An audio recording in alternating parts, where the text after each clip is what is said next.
Como somos aperfeiçoados em Cristo? Paulo protestou contra os cristãos coríntios, pelo fato de ainda estarem vivendo segundo a carne, isto é, segundo o curso do mundo, e não segundo Cristo.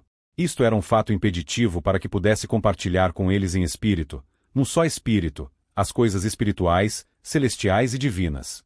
Eles não poderiam responder em espírito às operações do Espírito Santo entre eles, nem sequer entenderem as coisas do Espírito, por causa desta falta de consagração a Deus, para serem santificados.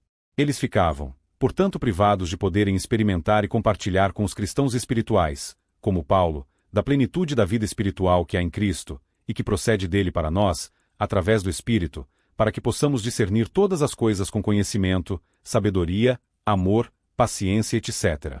Eles não estavam edificando de maneira correta sobre o fundamento, que é Cristo, no qual deveriam estar fazendo a obra de Deus, mesmo porque nenhum outro fundamento foi dado aos cristãos sobre o qual devam construir. A edificação espiritual dos cristãos coríntios não era segundo a prática da palavra, e por isso estavam edificando sobre areia, com materiais que não poderiam resistir ao fogo da prova do Senhor. Na verdade, não estavam edificando nenhuma obra permanente para a eternidade, porque não edificavam segundo os mandamentos de Cristo. Suas vidas eram em grande parte uma negação do Evangelho, no qual haviam crido. Eles estavam vivendo segundo o curso do mundo, segundo a mente do homem natural e do mundo. Não segundo o homem espiritual, que é criado por Deus em justiça e em verdade. No entanto, conforme no dizer de Paulo, é melhor ser considerado louco pelo mundo, por seguir fielmente a Cristo, do que ser sábio segundo o mundo e não andar nas pegadas do Senhor. Não se poderia esperar que as coisas estivessem funcionando em boa ordem na igreja de Corinto, e não era, portanto, para se estranhar que estivessem dando motivos para uma grande tristeza, não somente ao coração do apóstolo, mas, sobretudo, ao coração do próprio Deus. As suas obras eram de madeira, de feno e de palha, e estavam sendo queimadas pelo fogo do Espírito. O próprio corpo de muitos deles estava sendo destruído por Deus, com enfermidades e morte, porque eles estavam destruindo o templo do Espírito, com suas práticas abomináveis aos olhos do Senhor. Como o templo no qual Deus habita agora é o corpo do próprio cristão, caso ele venha profanar este templo sagrado, no qual habita o Espírito, com práticas pervertidas e abomináveis, Deus destruirá o templo, para que o espírito deste cristão rebelde possa ser salvo, ainda que o fogo do juízo divino tenha sido trazido sobre ele, na destruição do seu corpo, que em vez de ser usado para a prática da justiça, e para a glória de Deus estava sendo usado para a prática deliberada do mal em resistência permanente à vontade do Senhor. O Senhor é longânimo e nos dá tempo para o arrependimento, mas na falta deliberada deste, podemos estar certos de que ficaremos sujeitos à sua correção e disciplina, a não ser que não sejamos verdadeiramente seus filhos, porque ele nunca deixará de corrigir aos filhos que ama. É realmente uma grande desonra para o Senhor, quando seus filhos vivem de maneira carnal e mundano, incapazes de compreender e viver o que se tem esperado deles, pela submissão de sua vontade ao Espírito. Se o trabalho de crucificação, para a humilhação e destruição do ego carnal, não for permitido pelo cristão, ele permanecerá carnal, e assim, não poderá discernir as coisas espirituais que se discernem somente se formos espirituais e não carnais. Ser espiritual é um dever que nos está imposto, ainda que isto seja concretizado em amor, segundo o trabalho paciente do Espírito. Todo cristão não pode perder este alvo soberano da sua vocação. Por isso Paulo escreveu esta epístola aos Coríntios, para lhes trazer à lembrança esta verdade. Não fomos salvos por Cristo para vivermos para nós mesmos, senão para Ele, para fazer a sua vontade, mas não poderemos fazê-lo, caso não neguemos a nós mesmos pela permissão voluntária do trabalho da cruz sobre a nossa vontade, sentimentos, emoções e tudo mais que se refira às faculdades da alma. Se não houver consagração da vida ao Senhor, pouco ou nada adiantará conhecer estas verdades, porque elas são descobertas e vividas somente quando decidimos viver inteiramente para o agrado do Senhor, fazendo sua vontade. O Senhor jamais revelará a beleza da sua santidade, e as coisas maravilhosas que existem no seu tesouro espiritual escondido, àqueles que vivam contrariamente às suas ordenanças. Alguém que nunca almejou ser santificado, purificado, impulsionado pelo Espírito ao serviço do Senhor, jamais sentirá sequer o cheiro destas coisas celestiais, espirituais e divinas. O mistério do Senhor é revelado àqueles que andam segundo o Espírito, e não segundo a carne. Os que andam no Espírito farão proezas em Deus, verão as coisas invisíveis do seu reino, alcançarão bênçãos espirituais nas regiões celestes em Cristo, e serão capacitados a fazer a sua obra da maneira correta, ainda que debaixo das maiores fraquezas e aflições. Onde os valentes deste mundo teriam desistido e parado, o cristão fiel prosseguirá com firmeza e poder até mesmo em face da morte, porque não é na sua própria força e capacidade que fará o que lhe for determinado por Deus, mas na força que o Espírito supre aos que colocaram suas vidas no altar do Senhor.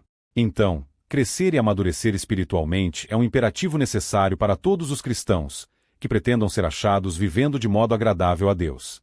E como todo crescimento, mesmo natural, é sempre gradual e progressivo, há de se exercitar em paciência, para sermos aperfeiçoados no conhecimento de Jesus.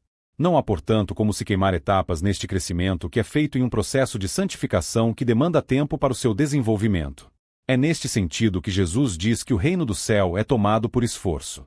É por este crescimento que se aprende a contrariar até mesmo a nossa própria vontade, para que seja feita a vontade do Senhor. Aprendemos que é somente nos submetendo a Ele e à Sua palavra que podemos ser vitoriosos sobre a carne. É por este crescimento, ao qual todos são exortados a procurar com grande diligência, que se pode perseverar em toda bondade e fidelidade, ainda que debaixo das maiores provações. Já foi dado a nós como exemplo de perseverança, de paciência nas tribulações, para que não desmaiemos e desistamos de seguir ao Senhor e fazer a sua vontade, ainda que venhamos a perder tudo o que prezamos como sendo coisas de valor necessárias a nós, como nossos filhos, bens, saúde, amizades e tudo mais que se possa referir. Se Deus permitir que sejamos despojados destas coisas, nós devemos, assim como Jó, perseverar em amar ao Senhor, a depender e a confiar nele, ainda que se levante para nos demandar a nossa própria vida. Com Jó devemos aprender a dizer: ainda que ele me mate, nele confiarei. Então, a vida cristã é uma chamada, não para vivermos segundo a sabedoria deste mundo, mas uma renúncia de nós mesmos, de nossas vontades, para que Cristo faça a sua vontade através de nossa vida. Daí a necessidade da autonegação e o carregar a nossa cruz, que ele nos impõe, para que possamos segui-lo e ser usados por ele. A única e verdadeira vida que há de permanecer para toda a eternidade, em alegria indizível, é conquistada pela perda da vida segundo a carne, segundo a mente do homem natural, segundo nossas próprias deliberações. Jesus disse que aquele que não renunciar a tudo quanto tem, não pode ser seu discípulo, porque enquanto estiver apegado a qualquer pessoa ou bem deste mundo, em disputa contra ele, não poderá estar disponível para segui-lo e fazer a sua vontade, pois estas coisas haverão de prendê-lo, e impedirão que obedeça aquilo que lhe está sendo pedido pelo Senhor. Em seus sofrimentos como justo sofredor, Jó aprendeu ainda mais a viver pela fé. Ele percebeu que todas as coisas do mundo são passageiras, e somente em Deus existe a verdadeira eternidade. Seus olhos espirituais foram abertos para poderem enxergar esta grande verdade, e a viver desde então, somente para o inteiro agrado do Senhor. Ele conheceu de modo prático, em sua aflição, o que é a graça, a longanimidade, a paciência, o amor, a bondade, a fidelidade, o domínio próprio, conforme se encontra na natureza de Deus, em sua própria experiência pessoal, em tudo que aprendeu e incorporou ao seu caráter, em tudo que sofreu. Um dos prováveis motivos que fizeram com que os coríntios recuassem na fé, e no progresso rumo à maturidade espiritual, foram as coisas pervertidas que os falsos mestres, que haviam se introduzido entre eles, falavam contra Paulo. Segundo eles, como poderia um homem como o apóstolo estar vivendo realmente, debaixo do agrado de Deus e pregando sua verdade, em face das muitas aflições e tribulações que ele estava vivendo frequentemente, tendo uma multidão de inimigos que lhe obrigavam a fugir de cidade para cidade? Como poderia um Deus bondoso e gracioso permitir tais coisas a alguém que estivesse de fato sendo abençoado por ele, e a seu serviço? A mentalidade carnal destes líderes afetou profundamente os coríntios e sua confiança no Evangelho, do aperfeiçoamento espiritual pela cruz, o verdadeiro Evangelho, que lhes havia sido pregado. Eram cristãos verdadeiros, ganhos por Paulo para Cristo, que haviam sido regenerados pelo Espírito, mas cujas mentes haviam sido desviadas da simplicidade devida a Cristo, pelo mesmo e antigo argumento da velha serpente, tal como fizera com Eva no Éden, se apresentando como advogado do primeiro casal contra um Deus perverso, entre aspas, que permite que suas criaturas sejam provadas com aflições e tentações. Não é Paulo, nem Apolo, nem Pedro, os donos da lavoura na qual fomos plantados como cristãos, senão o próprio Deus. Ministros do Evangelho são apenas cooperadores de Deus, para semear a palavra de vida eterna do Evangelho, mas não está no poder deles operar um só milímetro no crescimento espiritual de qualquer pessoa. Este é um trabalho exclusivo do Senhor e do seu Santo Espírito. Não devemos, portanto, nos gloriar nos homens, por mais consagrados que sejam, mas somente em Cristo. Não devemos desprezar, nem deixar de honrar estes instrumentos fiéis do Senhor, mas nunca devemos esquecer que o poder que há neles não é inerente à sua própria natureza, mas é recebido do Altíssimo, a quem, tanto eles quanto nós devemos tributar toda a glória, adoração e louvor. Tudo pertence a Cristo, E tudo que pertence a Cristo pertence aos cristãos por direito adquirido por Ele, para eles como herança. Então, todos os ministros do Evangelho foram dados por Deus aos cristãos, para o seu aperfeiçoamento. Logo, não devem se gloriar em nenhum homem, senão somente em Cristo, em quem temos recebido todos os dons e graças necessários ao nosso aperfeiçoamento espiritual. Passemos agora à leitura do 3º capítulo de 1 Coríntios. E eu, irmãos, não vos pude falar como a espirituais, mas como a carnais, como a meninos em Cristo. 2 Com leite vos criei, e não com carne, porque ainda não podíeis, nem tampouco ainda agora podeis. 3 Porque ainda sois carnais.